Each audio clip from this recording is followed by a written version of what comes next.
Say hi, Tom. Hi, Tom. The photo shoot with this one. This is his position. Take it. Kodak moments. Click. So we based it on Seth Rogen, right?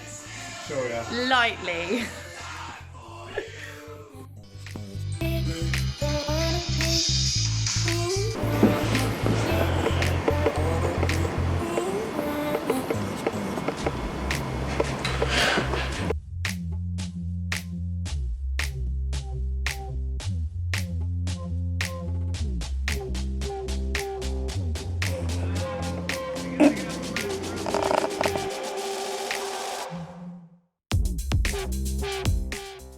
So we are doing a Seth Rogen-esque inspired photo shoot.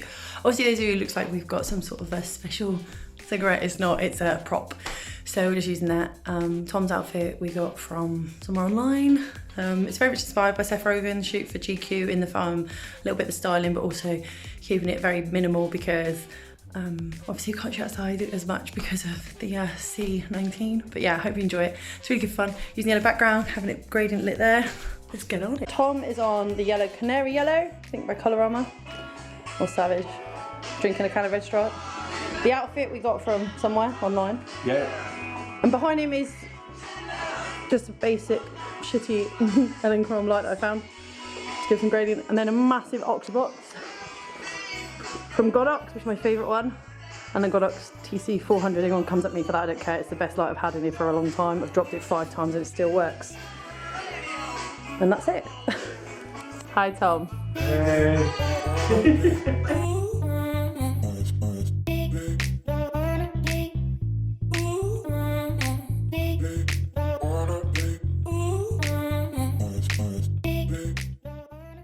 So the first scene was all natural light, just using V-flats to bounce some light around, and then the second shoot was 2 lights, one on the background just to give this nice sort of gradient, and then one just overhead, a big Octobox just to, on a slight angle across to give some slight Rembrandt, if you like, for Tom, but also to avoid in those glasses.